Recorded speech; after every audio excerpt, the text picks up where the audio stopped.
I'm Holly Michael, editor and publisher of the Twin Creek Times, and this is our preview for April 22nd. Our feature story this week, the library has opened a new branch at the old high school.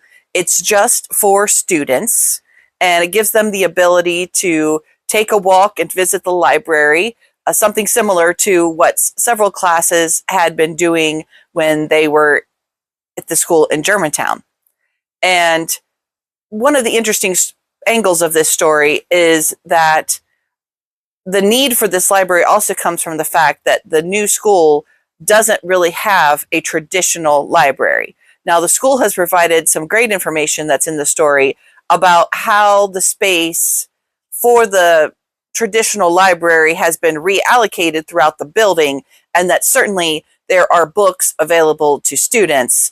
But again, in this new era, they've decided not to include a traditional library. But the Germantown Library, which is a longtime partner of the school, is providing that experience for students, and it is stocked with several of the books that were part of the original, Germantown and Farmersville libraries over the years. So it's a good partnership and an interesting story about a modern take on how we handle books and reading in libraries in the school.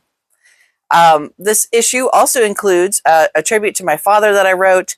April 22nd would have been his birthday, and it was something that I felt was important.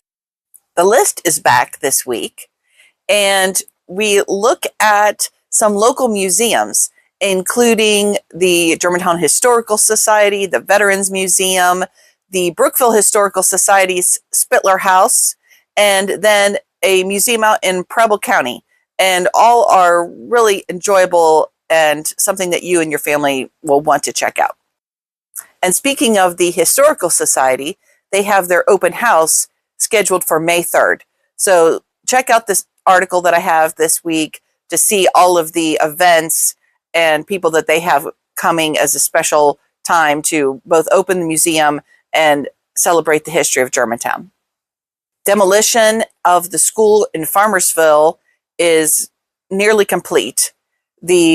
All of the elements of the building, the steel, the bricks have all been hauled away, and now we're really just filling in with dirt.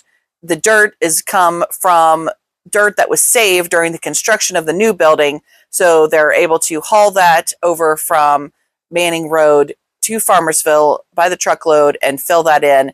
And it won't be long until that area is seeded with grass and becomes a green space for now. And lastly, we will be at the Center Street Market on Saturday. The Twin Creek Times will have a booth, and we will be giving away these tote bags in exchange for your email address. If you're already a subscriber, it's okay. Just give it to us again. We'll dedupe it later. But we hope that we will see a lot of our friends and followers out there, but also hopefully some new people who want to learn about the Twin Creek Times and sign up to get our weekly emails. So tell your friends and family, bring them with you, and come and get a free tote and help them get theirs too. Thanks again for following us and following us on Facebook, following us on Instagram. If you haven't already, and I know a lot of you have, try your hand at the Farmersville and Germantown quizzes. They are on the website and linked again in this week's email. They are very tough and a little bit tricky. Not very many people have aced them, but it's really more about learning more about your community than it is passing a test. But check them out, and hopefully you have fun discussing it and going through the questions. Have a great week.